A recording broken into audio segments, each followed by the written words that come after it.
আসলে মাঝে মাঝে কিছু কথা থাকে আসলে যেগুলো বলতেও খুব হতাশ লাগে এবং খুব দুঃখ লাগে আসলে। আহ, আমরা জানি যে যখন জাহান্নামে যখন যাবে, প্রথম যারা যাবে তার ভিতরে এক শ্রেণীর আলেম থাকবেন যারা দুনিয়াতে ফিতনা ছড়াইতো, ফাসাদ ছড়াইতো এবং নিজেরা দিন প্রচার করতো এবং নিজেরা সেটা পালন করতো না, অথবা তারা হচ্ছে ফিতনা ফাসাদ ছড়াইতো। তো এই কথাগুলো বলার পিছনে মূল কারণ হচ্ছে আমরা জানি কিছুক্ষণ আগে ইরানের ধর্মীয় নেতা আয়াতুল্লাহ আলী খামেনি শহীদ হয়েছেন।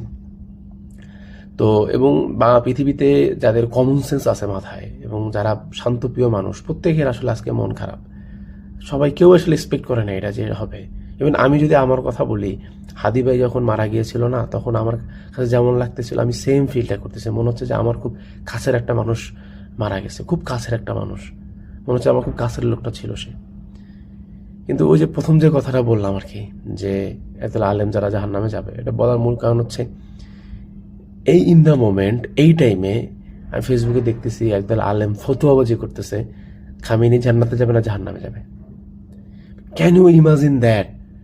এই মোমেন্টে তারা ফতোয়াবাজি করতেছে যে খামেনি জান্নাতে যাবে না জাহান্নামে যাবে। এদের কাছে খামেনির টিকিট আল্লাহ রাব্বুল আলামিন দিয়ে দিছে যে নাও তোমরা প্রচার করে দাও, এই নাও টিকিট। এই হচ্ছে অবস্থা।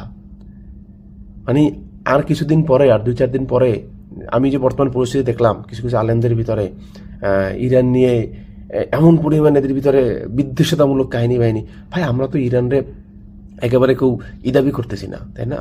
আমাদের ইরানকে সাপোর্ট করার মূল কারণ হচ্ছে এটা যে ইরানের যে শত্রু তারা আমাদের শত্রু, মুসলিম জাতির শত্রু।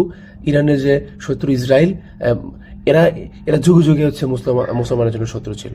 আমাদের এই সাপেক্ষে আমরা হচ্ছে সবাই ইরানকে সাপোর্ট করতেছি এবং মানবতার খাতিরে সাপোর্ট করতেছি। কিন্তু আমরা যা দেখতে পাচ্ছি বর্তমানে কিছু কিছু আলেম, এটা সবার কথা বলতেছি না, বেশিরভাগ আলেমই আল্লাহ রাব্বুল আলামিন কাছে দোয়া করতেছেন এটার করার জন্য। কিন্তু অথিব কিছু আলেমের কথা বলতেছি যারাই ঝামেলাগুলো ছড়াচ্ছে এবং এরাই হচ্ছে ইসলামের নাম নষ্ট করছে সাধারণ মানুষের কাছে। এরাই হুজুরদের মান সম্মানটা নষ্ট করছে সবার সামনে। আর কিছুদিন পরে, আর 2-4 দিন পরে যদি এমনও ফতোয়া শুনি যে যে ইরান শিয়া, আমাদের বন্ধু হচ্ছে আমেরিকা এবং ইসরায়েল, আমেরিকা এবং ইসরায়েলকে সাপোর্ট করুন, এটাই আল্লাহর দল, এরকম যদি ফতোয়া টুতো শুনি, আসলে আমার মনে হয় না আমি অবাক হবো। আসলে আমার মনে হয় আমি অবাক হবো।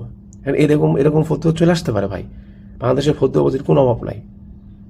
যেই গ্রুপ এই ইন দ্য মোমেন্টে ওইসব এই আলোচনা করতে পারে জান্নাত যাবে না জাহান্নামে যাবে, ওই গ্রুপ যে কিছুদিন পর এটা বলতে পারে না, এদের কাছে তো মূলত ওইটা এদের কাছে এরা শিয়া, তার মানে এরা আমেরিকা ইসরায়েল এদের কাছে খুবই ভালো।